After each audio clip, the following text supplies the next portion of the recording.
I'm gonna talk about something that has to do with sex, and I'm gonna say the trans guy community. I'm not gonna talk about the trans community because the trans community is so so wide.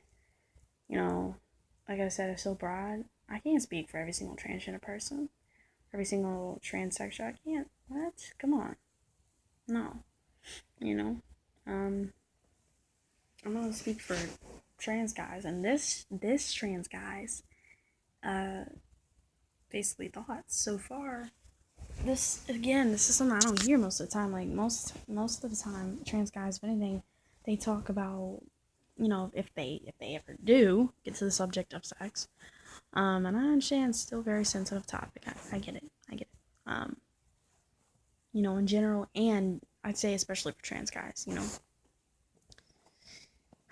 But if they do ever get to the subject of it, what I hear is basically they say a little few things. They don't say much. Like I said, they don't get basically into the details of it.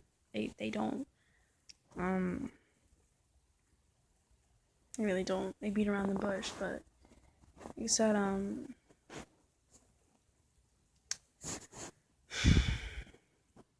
well, basically, if they do talk about sex, they don't talk about. Let's say they start talking about how sex was for them before, but they don't say. I mean, okay, sometimes they're like, they bring it up, right? They're like, they're like, what I say, I miss it, how it used to feel. Eh, no, I like it more. But that's basically all they say. Well, that's the majority of stuff that I've heard. If they ever do talk about sex, and if they ever do talk about how, their feelings compared to now based on before. But I'm gonna say, as a trans guy, I really think that, I'm just say that I find now that, alright, real talk here. Real talk. None of that petty shit. None of that beating around the bush. When it comes to, okay, like fantasizing or thinking about, a girl, me and a girl sexually, sometimes I still imagine us, like, basically, like, with, lesbian sex. Two females. Um, does that make me a lesbian? No. I know I'm John, and I know I'm a trans guy, and I like to be respected as a male and everything. I know that whatever female I'm with, I like her to know, hey, this is my boyfriend. I treat him like my boyfriend. I treat him like a man. I don't treat him like, my girlfriend. We go, shopping with, and and all this stuff. And let's get our nails done. No, no, no. You know what I'm saying? Like, I'm your male counterpart. I'm your boyfriend. You know what I'm saying? She respects me as a boyfriend. If we had children together, she respects me, and she called me. She respects me as a husband. She respects me as the father of her children. You know what I'm saying? Of our children. Shoot. That's just how it has to be. The respect has to be there for me. I say this is a little bit more of a sensitive subject because I am a trans guy.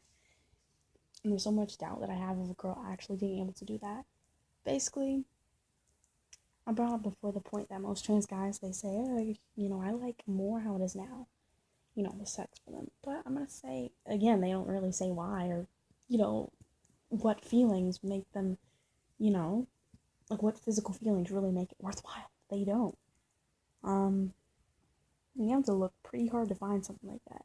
Even then, you still don't find it. Like, you find, like, some article that just, says something about, oh, be careful in the bedroom because he has high bedroom dysphoria. Again, they don't get to the point. The point I'm trying to make is that,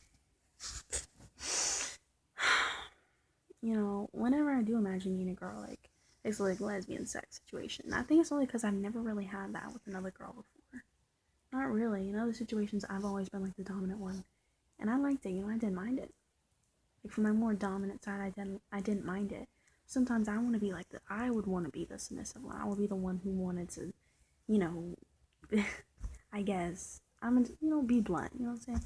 I was the one who kind of wanted to be, pounded or whatever. And I'm gonna just say it because, transgender community, it's so broad. It's not just, There's another thing with the transgender community. It's like once you're a transgender and you come into your own as a transgender, it's like, right? Like you have to, since you're the opposite, you have to really act like it. I'm saying, like, you have to dress like it, and you really have to do whatever, your profession has to be a heteronormative, typical male profession or whatever. You know what I'm saying? It's bullshit. And that goes along with sex too. Sex is another thing that I think is really like heteronormative. It's so, like I said, media and society has so much this standard of the male role in sex and the female role in sex. They really do.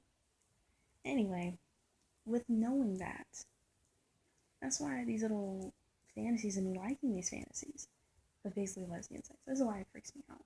Because I know that I like it, and I know that, like I said, like my, I'll say daydreams of lesbian sex. I desire to be the more submissive one sometimes, and that freaks me out because I'm like, I'm not supposed to want this as a guy. I'm not. But I've told myself that it's okay, and I mean, sex is sex. It feels good. So, and however I want it, however I wish to have sex for pleasure, that's just what it is right now. And if I can only have sex this way, I mean that's just how it is. You know what I'm saying? Like, if I can only get pleasure, the way I can, because of how my body's physical makeup is right now, since sex feels so great, I'm not gonna stop having a desire for sex just because, what I have, I'm not.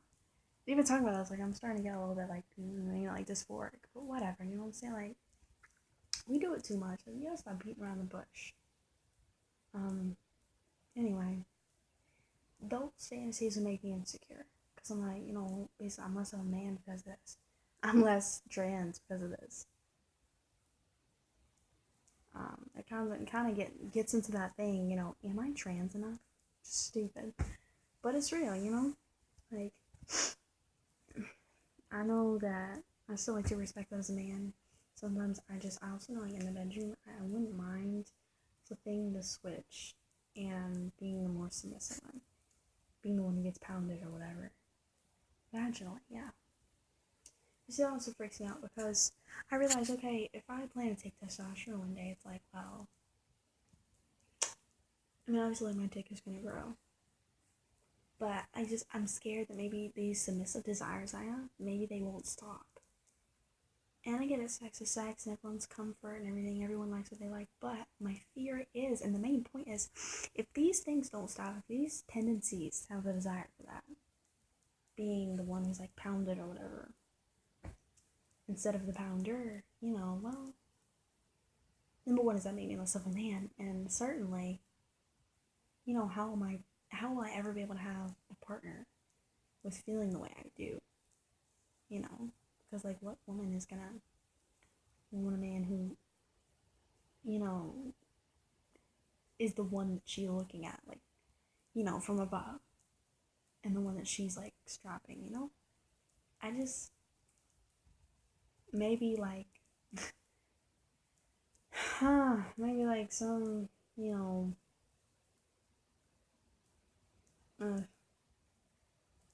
maybe, like, some demisexual woman or whatever, but I'm just saying, to have lesbian sex is one thing.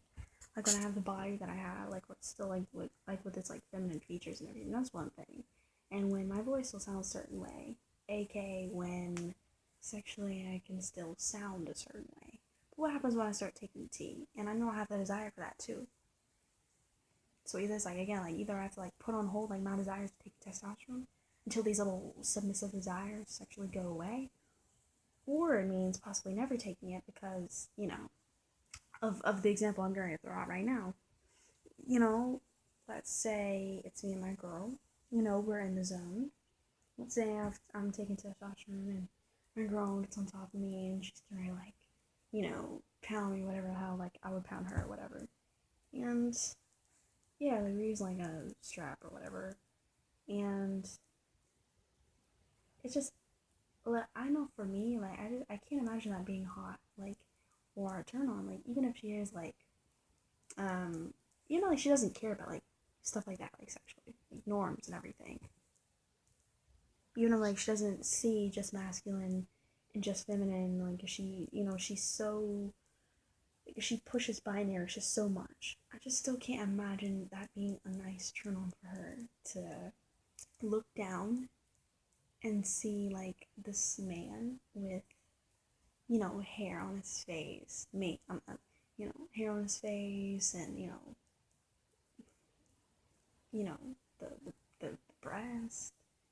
Cause let's say I haven't had top surgery yet, the breast, or let's say I have. Oh no, let's say I haven't. You know, the hairy face, the Adam's apple poking through the breast, and like gorilla breast, cause hair all over my breast, and hairy chest, you know, hairy stomach, but still very, very slim, like a feminine looking stomach. I know. What's a feminine stomach, right? What's a girl's stomach? I know. But you know what I'm talking like the biological shape, the curve, the curves. And, you know, like my hairy man crotch and my clit sticking, well, my dick sticking out, you know, because it's grown. So I've been taking testosterone. And, well, um, and my legs wrapped around her, my hairy ass legs, and you know my sounds that I'm making that don't sound the same, that aren't like the same hot sounding feminine, you know, moans as before. Now they're like deep, like walrus moans, and she's on top of me like strapping me. I just can't imagine that to be hot. I just can't. And again, maybe that's just me taking too much on my mind and everything, and my sexual likings. I just can't imagine that to be hot. For anyone else sexually, I just can't. Anyway. But that's just the point I wanna put out there, because again, that's something I don't hear a lot of trans guys talk about. So I still like, there's this part of me, and I think it's because I haven't been able to live it out, you know. Um, I know even when I was with other girls sexually, and I was like the more dominant one, I liked it, you know. And as far as like my dominant side, it really gave me a boost and everything. It really made me feel good, and sexually it made me feel great, you know, sexually. But there were some times where I know that I wanted to be the more submissive one. I wanted to have done what was being done to her. And I pushed it away because I'm like, no, that's weird. She's not gonna like that. You know? Like, I'm her boyfriend. She's not gonna want to do that to me. Or she's gonna start to lose sexual interest because, you know what I'm saying? Like, if that doesn't, if that doesn't push her to the tipping point, you know what I'm saying? Like, how am I gonna expect her to do that for me or to be comfortable doing that with me or for me like that, you know? So I pushed it away. I didn't give into it. And again, I had some transphobic shaming because that made me feel like less of a man and everything. So of course I pushed it away even more. And I felt shameful for my feelings. And anyway, I mean, I'm just saying, I wanted to put that out there because I don't hear about this view a lot, like in the trans community. I really don't. So I just had to be the voice to put it out there, you know. So basically, I still have like, you know, fantasies about like lesbian sex desires, and me in them obviously, but as like my more effeminate body self. I'm pretty sure only because, you know, obviously I imagine that to be more hot, more like of a turn on, you know. Um, yeah, so I still do, and I like it, and I like, you know, sexually, like I really like it, you know, if you know what I'm saying. It really pushes me way up there. Um, and I just had to vlog because I mean, you know, this is a view I had to put out there in our community. I don't hear it often in our community. So yeah, and for any other trans guys who have had these feelings or whatever, you know, hey, more power to us. So I said this is more information. Getting away from all that beating around the bush and shy crap and settling crap. No, this is me pushing information out there, being more helpful, and just basically boosting the community. So yeah.